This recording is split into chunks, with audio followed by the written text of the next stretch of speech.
Durant le printemps, de nombreux arbres se couvrent de petites chenilles cotonneuses qu'on appelle les chatons. Ceux du noisetier ou du bouleau sont particulièrement visibles. Vous êtes-vous déjà demandé à quoi servaient ces attributs? Eh bien, ce sont les fleurs des arbres, ou plutôt une multitude de petites fleurs.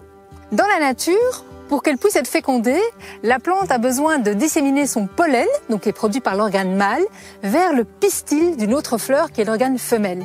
Ça se fait de deux façons, soit par les insectes, c'est ce qu'on appelle la pollinisation entomophile, ou alors par le vent, c'est la pollinisation anémophile. Dans le premier cas, la fleur va mettre tout en œuvre pour attirer l'insecte butineur afin qu'il vienne chercher le pollen. C'est pourquoi on a des fleurs colorées, parfumées, avec toutes sortes de formes. Mais dans le cas de la pollinisation par le vent, eh bien, il n'y a pas besoin de tous ces attributs.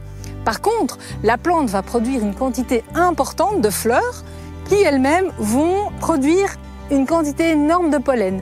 Donc ici, en fait, sur ce petit chaton de l'aulne, on a une inflorescence, donc une multitude de petites fleurs qui produisent plein de pollen pour maximiser les chances de fécondation. Alors ici, on est devant un aulne. L'aulne, il a des chatons mâles, qu'on voit là, et il a des chatons femelles, qui n'ont pas du tout la même forme. Sur certains arbres, on a uniquement des chatons mâles ou uniquement des chatons femelles.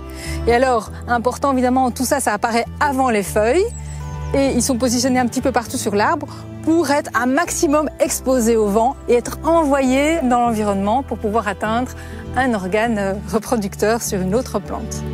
Donc voilà, la nature est toujours surprenante et ça vaut le coup de regarder ces petits détails de plus près parce que c'est absolument fascinant.